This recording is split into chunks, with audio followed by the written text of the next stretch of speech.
may order sa akin sana na 4 na piraso na MKP kapasitor ang gagamitin, tapos series valve. Ang problema, may nakiusap na kababayan ko, uwi na daw siya na mamaya ng Iloilo. Maaari daw kunin niya muna yung dalawa.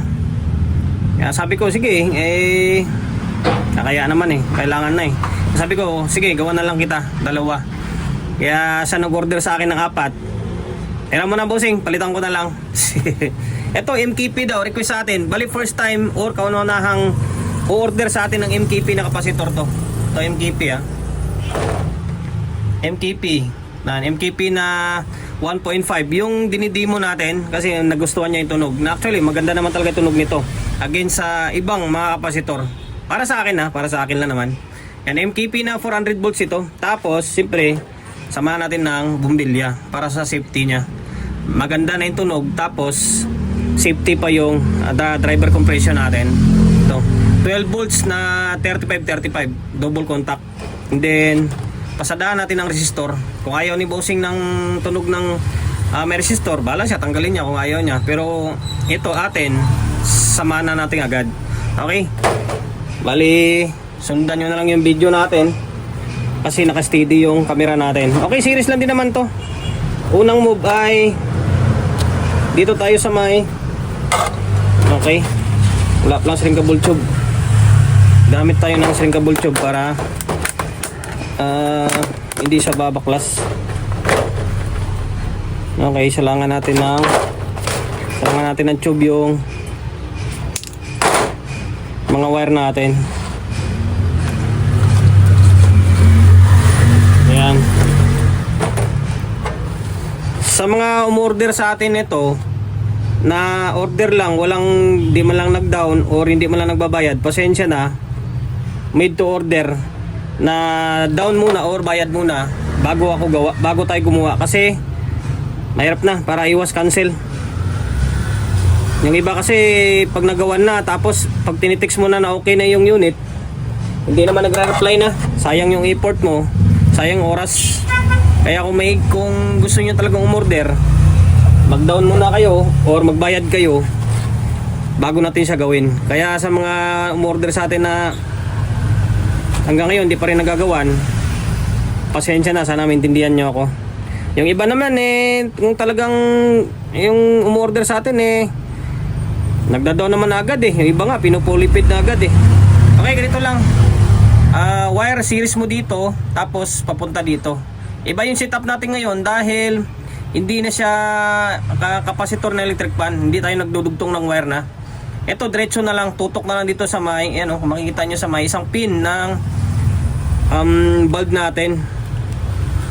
Okay, 12 volts yun na 35. Ito initin natin. Ayan, mas malinis siya tingnan. Okay, tapos wala na, diretso na to. Mas mabilis to gawin kasi ilang wire lang. Tapos ito dito, mabilis ang video na lang pala ito kung sakali. Tapos dito, siyempre naka-series nga. Hinangin mo to dito. Ako dito hindi tayo maglalagay ng shrinkable tube dito kasi wala namang kakapitan And then pag naghinang kayo, kargahan nyo muna ng tingga. Yung wire nyo, tapos saka nyo ihinang para kapit na kapit. Okay? Ganyan na maging labasan nyo. Mas tingnan, mas malinis to tingnan against sa isa. Although yung capacitor sa electric fan medyo bulky kasi yun, malaki. Ganito lang siya Tapos kabilang side niyan is ito, resistor na. Yan, resistor na 5.1 or sabihin na lang natin 5 ohms na 10 watts pala, sorry. Yan, 10 watts na 5 ohms. Yan, sa mga tawag nito, sa mga gustong gayahin na ayaw ng umorder na kaya naman gawin, sundan nyo na lang yung video natin. Pwede naman sundan madali lang naman sundan to, di ba? Kung may gamit ka, may panginang ka, may tingga ka, bili ka ng materyales, tapos sundan mo na yung video ko. Okay, dali lang naman to para di na kayo magbayad sa akin kasi siyempre ang sikwa natin dito, yung singil natin dito, siyempre kasama na yung labor dyan, labor and then materialis. Alam mo na gagawa tayo na walang labor, di ba, na materialis lang. Siyempre sinayangan din natin ang oras natin to Sa totoo lang guys, tinatamad nga ako gumawa nito eh. Ayan, inulit natin ha, kasi sa mga makapanood nito, kung gusto nyo talagang umorder sa akin, kung gusto talaga, mag-down muna kayo and then saka natin gawin, okay? Pwede yan, kung malalayong lugar, GNT natin ha. Okay, ito, nag-exist tayo dito. Putulin natin yung excess na wire para malinis tingnan, okay? Sa nagsabi pala sa akin na kung nakaraan nagunting yung gamit ko, bakit wala daw ba tayong proper tools? Marami akong side cutter dito. Tulad ito, to. May side cutter ako to, may nail cutter, may gunting, kung ano lang available, ayun lang ginagamit ko. Minsan kasi pag nalaglag, hirap na hanapin. Tapos, pwede naman kung wala kayong shrinkable tube, okay lang. Pwede naman kahit wala ng tube eh. Kaso, mas malinis kasi tingnan kapag may tube. Ay, hindi kasya. Kita natin ito. Ayan, uwi na ng Iloilo ito. Si Toto ah.